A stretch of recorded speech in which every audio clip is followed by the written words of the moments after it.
Hello, आज जो class है, आज की हमारी क्लास है स्विच गियर एंड प्रोटेक्शन में हम जो टॉपिक पढ़ने वाले हैं टाइप्स ऑफ फ्यूज़। तो फ्यूज़ के टाइप्स के बारे में हम जानेंगे। इसकी पहली क्लास में हमने फ्यूज़ की प्रॉपर्टीज़ के बारे में जाना, फ्यूज़ एलिमेंट्स के बारे में जाना, ठीक है, फ्यूज़ की कैरेक्टरिस्टिक्स को जाना। जो आपका कैरेक्टरिस्टिक्स जानिए।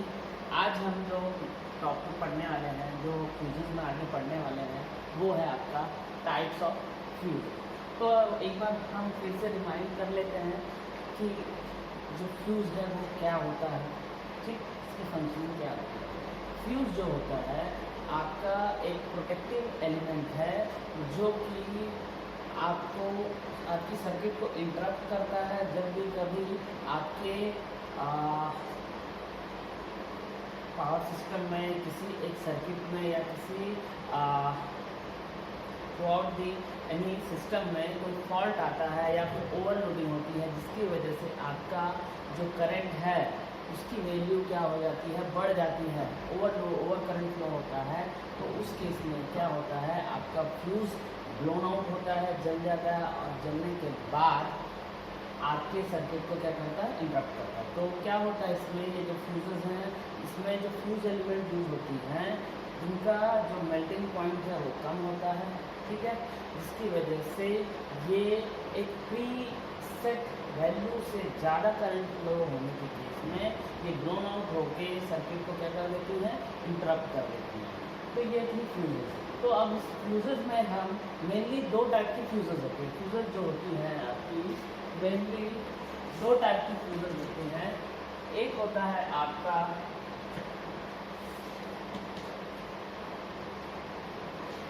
रीवायरेबल टाइप।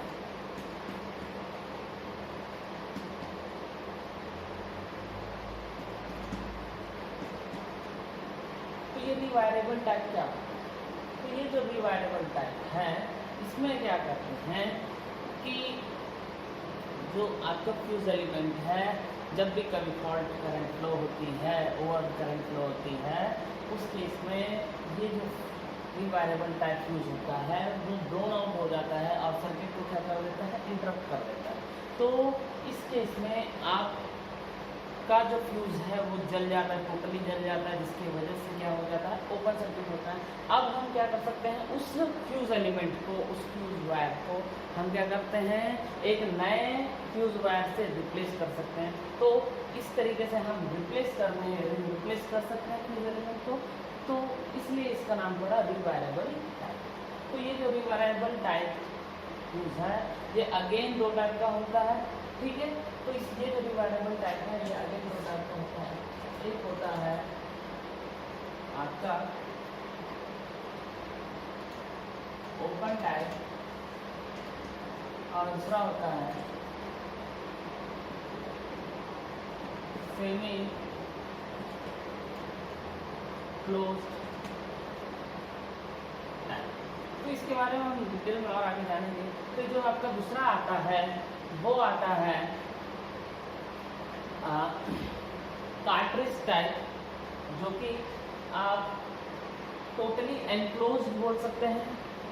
जो है आपका टोटली एनक्लोज्ड और कार्ट्रिज। तो इसमें क्या होता है कि आपका जो फ्यूज़ एलिमेंट होता है वो एनक्लोज्ड होता है, ठीक है। तो इसमें टोटली वो एनक्लोज्ड होता है। एक आपके चीनी मिट्टी का जैसे कटआउट होते हैं ना, तो वो उसके अंदर से क्या है, दो मेटल कॉन्टैक्ट्स बाहर निकलती हैं, बाकी जो है ये इंसुलेटिंग मटेरियल के इंसुलेटिंग कंटेनर होता है जिसके अंदर आपका फ्यूज़ एलिमेंट होता है, ठीक है। तो एक इंसुलेटिंग कंटेनर के अंदर आपका फ्यूज़ एलिमेंट रहता है, जो आप उस कंटेनर से सिर्फ दो ही मेटल कॉन्टैक्ट बाहर निकलती हैं, ठीक। तो ये जो आपका कार्ट्रिज टाइप है या टोटली एनक्लोज्ड टाइप का जो आपका फ्यूज़ है ये अगेन दो टाइप के होते हैं। ये होता है आपका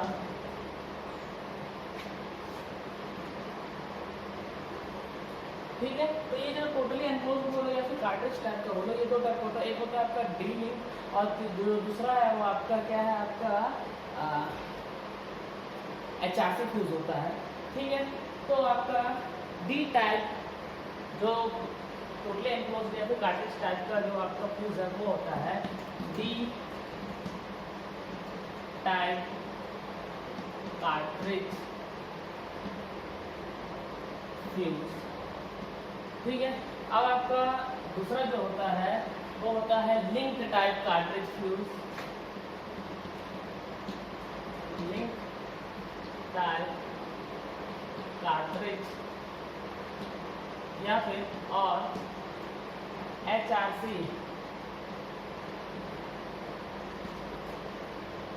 कार्ट्रिज। तो हम जो है टाइप्स ऑफ फ्यूजेस में इन इतने टाइप के फ्यूजन देखेंगे। एक होता है रिवायरेबल और दूसरा होता है टोटली एनक्लोज्ड या फिर कार्ट्रिज टाइप का। तो रिवायरेबल में दो टाइप होती हैं, ओपन टाइप और सेमी एनक्लोज्ड टाइप। अब टोटली एनक्लोज्ड में दो टाइप की होती हैं, डी टाइप कार्ट्रिज फ्यूज और दूसरा जो होता है लिंक टाइप कार्ट्रिज या फिर आपका HRC कार्ट्रिज फ्यूज। ठीक है। तो ये जो HRC है, इस HRC का फुल फॉर्म होता है H for high, R for rapturing, C for capacity. ठीक है। तो इसके बारे में हम डिटेल में एक एक को इंडिविजुअली हम देखेंगे। तो ये तो थे आपके जो ओरल टाइप। अब आपका आता है ओपन टाइप।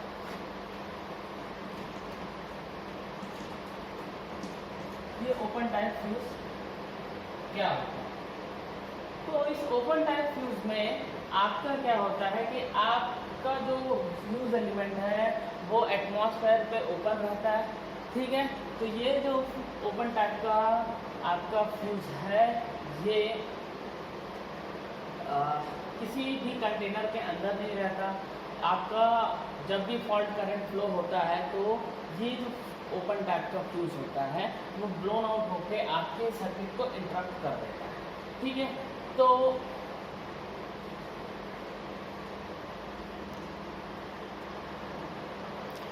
तो हमने देखा कि आपका जो ओपन टाइप का जो रिवायरेबल फ्यूज होता है, इस ओपन टाइप के रिवायरेबल फ्यूज में हम बहुत ही थिन पतले टीन के, लेड के और जो कि आपका कॉपर के जो है वायर्स यूज़ करते हैं, जो कि हम किसी और ये आज के डेट में यूज़ नहीं होता, ये बहुत पहले यूज़ होता था। और हम क्या करते थे, सर्किट में इसको डायरेक्टली कनेक्ट कर देते थे।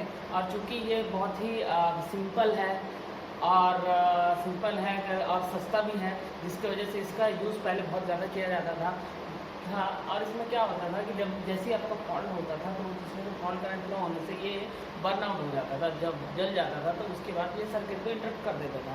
इसी वजह से उस समय यूज़ किया जाता था। लेकिन चूँकि इसमें जो है आपका फायर हज़ार्ड्स की दिक्कतें हैं और आपका क्या कहना चाहिए, ऑक्सीडेशन का भी इश्यूज़ आता है, जिसकी वजह से रिलायबल नहीं है। ठीक है। इसी वजह से ये जो आपका ओपन टाइप का फ्यूज़ है वो आज के डेट में नहीं के बराबर यूज़ किया जाता है। ठीक है। तो ये जो ओपन टाइप का फ्यूज़ है इसकी जो डिसएडवांटेज हैं वो आपका क्या है कि इसमें फायर हज़ार्ड्स का जो है आपका खतरा बना रहता है। और साथ ही साथ इसमें जो आपका रिलायबिलिटी है ना, वो रिलायबल ऑपरेशन जो है वो पॉसिबल नहीं हो पाती है ओपन टाइप के फ्यूजेस में बिकॉज ऑफ दी ऑक्सीडेशन। ठीक है। अब जो आपका सेकेंड है वो है आपका सेमी एनक्लोज्ड टाइप फ्यूज। ये जो सेमी एनक्लोज्ड टाइप का फ्यूज है उसका जो है आपको डायग्राम में दिखाया गया। इसको है जनरली बोलचाल की भाषा में कट आउट भी बोला जाता है। तो यहाँ पे आप देख रहे हैं कि ये जो आपका फ्यूज है इसमें सेमी एनक्लोज्ड फ्यूज है, इसमें आपका फ्यूज कैरियर जो है आपका चीनी मिट्टी का बना होता है। ठीक है। इसमें एक कॉन्टैक्ट आप देख पा रहे हैं और इसके अलावा फ्यूज एलिमेंट जो है ये है आपका फ्यूज एलिमेंट। ठीक। जो कि यहाँ से यहाँ तक सर्किट को कनेक्ट करता है। तो ये जो सेमी एनक्लोज टाइप का फ्यूज़ है, इसे हम हाउस वायरिंग्स में और जो छोटे सर्किट्स होते हैं इलेक्ट्रिकल सर्किट्स, उनमें हम यूज़ करते हैं। ठीक है, तो इसमें क्या होता है कि अगर किसी समय अगर कोई फॉल्ट आता है because of the overloading and short circuit, तो जब वो करंट इस फ्यूज़ एलिमेंट से होते जाता है, और चूँकि इस फ्यूज़ वायर ये भी क्या होते हैं, पतले ही होते हैं फ्यूज़ वायर, और इनमें भी हम टीन का, लेड का, कॉपर का जो है वायर फ्यूज़ एलिमेंट्स यूज़ करते हैं। ये जो फ्यूज़ एलिमेंट है, जब एक्सेस ओवरलोडेड कंडीशन में, ओवर करंट फ्लो होने कंडीशन में ये बर्नआउट हो जाता है और सर्किट को इंटरप्ट कर देता है। ऐसी केस में फिर क्या करते हैं, हम इसको रीयूज़ कर सकते हैं। तो इसके बाद क्या करते हैं, हम इस जले हुए फ्यूज़ वायर को निकाल के इसमें जो कार्बन फॉर्मेशन होता है उसको क्लीन करके फिर से हम एक और नया फ्यूज़ वायर जोड़कर इसे हम फिर से यूज़ कर सकते हैं। तो इस सेमी एनक्लोज्ड टाइप का जो फ्यूज़ है ये कुछ इस तरीके से वर्क करता है। तो इसमें जो आप देख रहे हैं कि इसमें से दो मेटल के कॉन्टैक्ट्स निकले हुए हैं बाहर। ठीक है, तो ये जो है आपके सर्किट को कनेक्ट करती है। इसमें एक और ये तो है आपका इसमें एक और अरेंजमेंट होता है जिसमें जाके ये वो भी चीनी मिट्टी का आता है, उसके अंदर ये जाके फिक्स होता है। ठीक है, तो ये था सेमी एनक्लोज्ड टाइप फ्यूज़। अब इस जो रिवायरेबल फ्यूज़ है, इस रिवायरेबल फ्यूज़ की हम कुछ और प्रॉपर्टीज़ को देखेंगे और इसमें क्या इसकी जो डिसएडवांटेज हैं उनको भी देखेंगे। ठीक है, तो ये जो आपका रिवायरेबल टाइप का फ्यूज़ होता है, इसे एक तो सस्ता होता है और आपको क्या होता है, सिंपल होता है। इसकी वजह से इसका जो यूज़ है वो बहुत ज़्यादा किया जाता है हाउस होल्ड एप्लीकेशंस में। ठीक है, और आपकी लाइटिंग लूप्स में। लेकिन जब ज़्यादा रेटिंग की बात आती है तो हम जो है कार्ट्रिज टाइप के जो फ्यूज़ेस हैं, कार्ट्रिज फ्यूज़र जैसे कि जो कि आपका जो एक HRC फ्यूज़ है और एक आपका D टाइप का फ्यूज़ है, इन्हीं का जो है यूज़ ज़्यादा किया जाता है। और इनकी जो रेटिंग है अराउंड 33 kV तक की जो रेटिंग है, उसके लिए हम कार्ट्रिज फ्यूज़ेस का ही यूज़ करते हैं। ठीक है, अब ये जो रिवायरेबल फ्यूज़ेस हैं, इनको जाहिर सी बात है इनको यूज़ नहीं कर रहे हैं तो कुछ ना कुछ डिसएडवांटेज होंगी। तो वो उन डिसएडवांटेज के बारे में समझते हैं। वो डिसएडवांटेज क्या है? पहला है कि अनरिलायबल ऑपरेशन।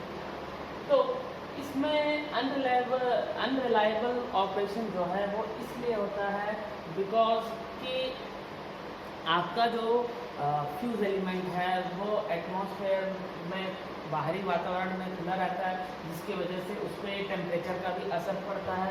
और उस टेम्परेचर के असर की वजह से, क्योंकि ओपन एटमॉस्फेयर में है तो उसमें उसका ऑक्सीडेशन भी, एक ऑक्सीडेशन जो है ऑक्सीकरण, उसकी वजह से आपका क्या होता है, उस फ्यूज़ एलिमेंट का जो डिटोरिएशन होता है उसका क्या कहना चाहिए, डिटोरिएट होता है, उसकी जो गुणवत्ता है वो कम होती है। और इस वजह से क्या होता है, उस मटेरियल का ऑक्सीडेशन की वजह से क्या होता है, जंग लगने की वजह से उसका रेजिस्टेंस बढ़ जाता है। अब चूंकि किसी मटेरियल की रेजिस्टेंस बढ़ जा रही है तो उससे क्या होगा, जो लॉस है आपका, उसमें से जब करंट फ्लो होगी I/R लॉस, चूँकि रेजिस्टेंस बढ़ गया तो वो लॉस भी बढ़ जाएगा, जिसकी वजह से रेजिस्टेंस बढ़ जाने की वजह से ये जो आपका फ्यूज़ है वो ऑपरेट हो जाएगा।